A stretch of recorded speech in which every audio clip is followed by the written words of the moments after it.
All right, so I'm going to bring Dennis back up. Please welcome him back. Here he is. Thank you, everybody.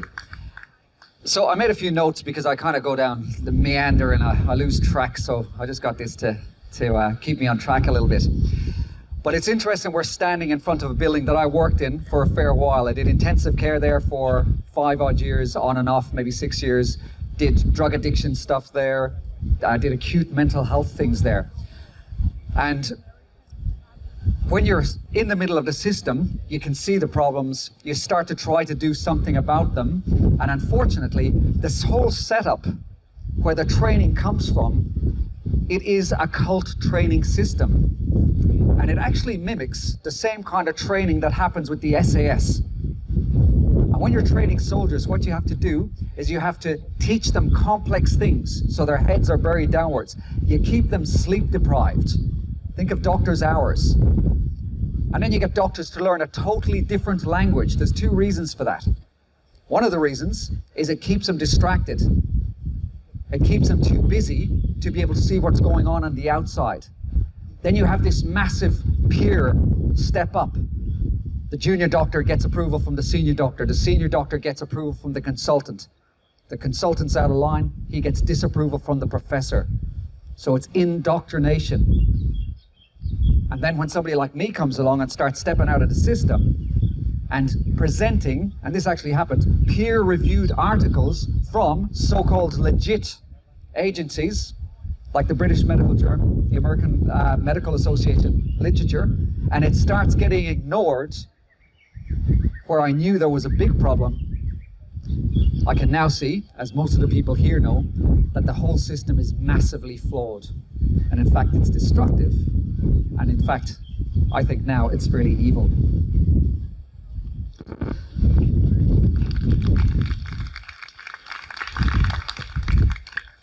So as I said before, I'm a proud ex-nurse. I'm unregistered.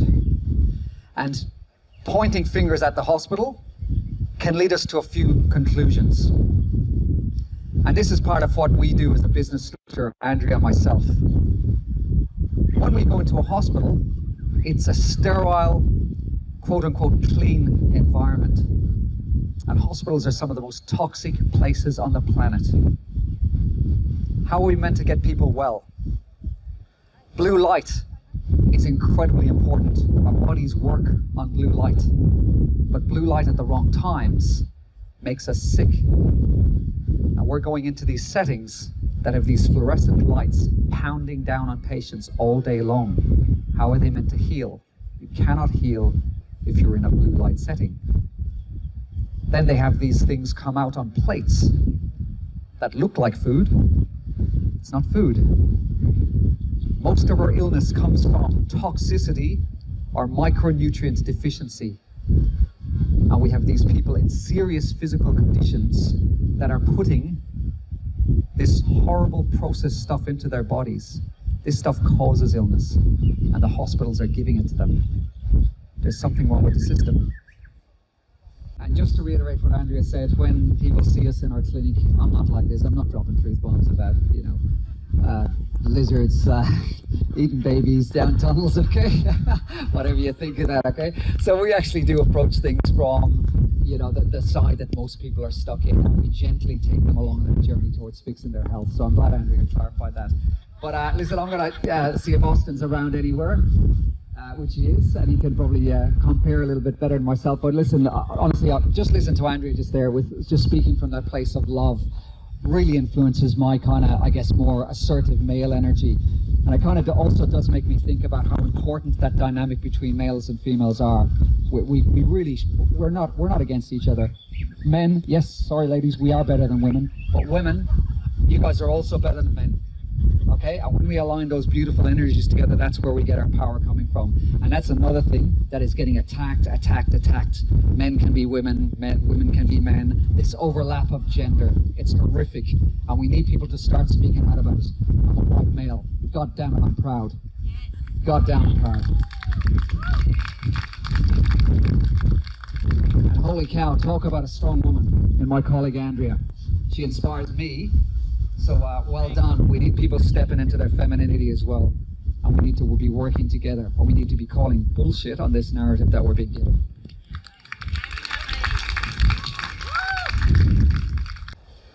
I went down to Melbourne a couple of weeks back, and it was inspiring. There was about 68 people, mostly from health, and a few book authors, a few really prominent people. And I came back up with a little bit of energy to know that there's people behind the scenes doing incredible work everywhere all around the country. And these people have big followings.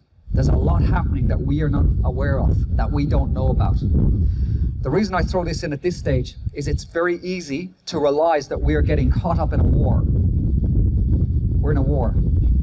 But part of the way of losing that war is if we drop down into negative thinking. So we become aware of the problems around us. We know we can fight, but we have to stand in our truth. We have to be strong, but we have to be positive also. And even though we know that people are against us unwittingly in a cult, one of the best ways to fight back is with love and gratitude. And this is basically where some of the fundamentals of my business comes from. I started work on the project before COVID. It's called Awakening in Health. And I'm teaching a very, very simple message. Very simple message. Micronutrient deficiency and toxicity. The basics for just about all bad health. And towards the end of a journey that people take with me, I start opening the door to some of the so-called quackery. Things like bioresonance, things like Reiki, things like healing. We're all energetic. Quantum physics even tells us this. If anybody knows about a thing called the double slit experiment, just by looking at things on a quantum level, changes things from energy to matter. This is normal science. There's other science that validates it even more. So our thoughts and our observations are very, very important. How we're looking at ourselves, how we're looking at those around us. What are we projecting? We're changing things at an atomic level.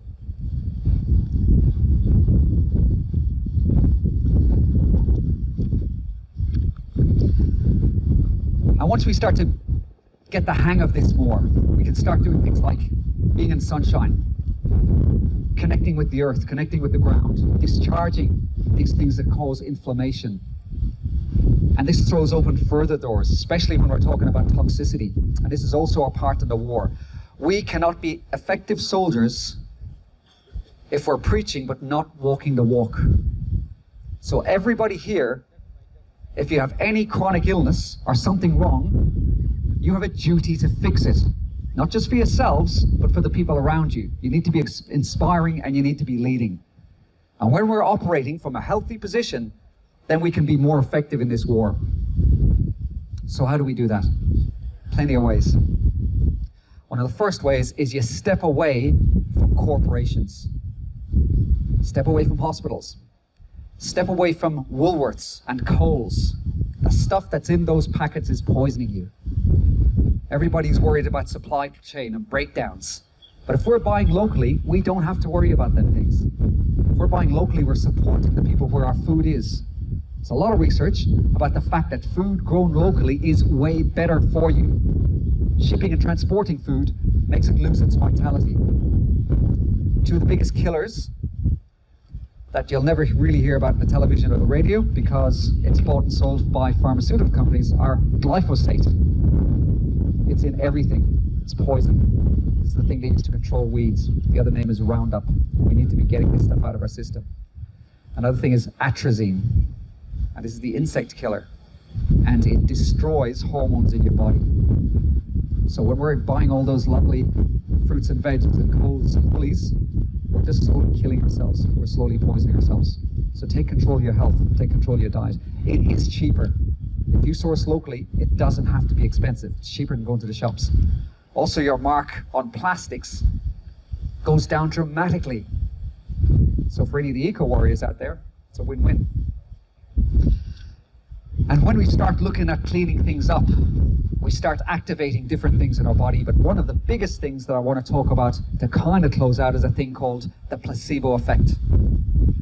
And this is your belief system. two medical papers. And this clarifies the opposite of the placebo effect, both done in different countries at different times. Two patients with liver cancer saw the doctor, both given 6 months to live. As I said, totally separate incidences. They died almost exactly within 6 months. On autopsy, neither had liver cancer. Neither had liver cancer. This is one of the things I teach about. It's called the nocebo effect. Another word for the nocebo effect is medical hexing.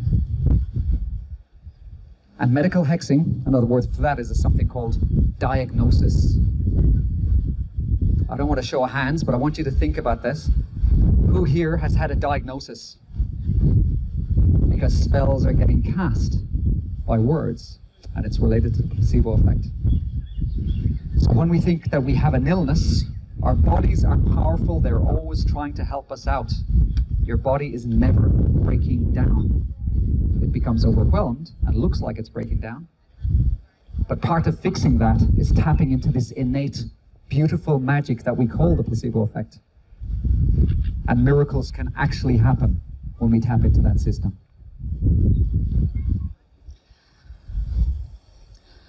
So we're going to wrap it up. Quick summary. We've all got a responsibility, not only for ourselves, but for the world and to our families. One of the best ways we can fight back is to sit in gratitude and love. And in gratitude and love comes our strength and power. Thank you.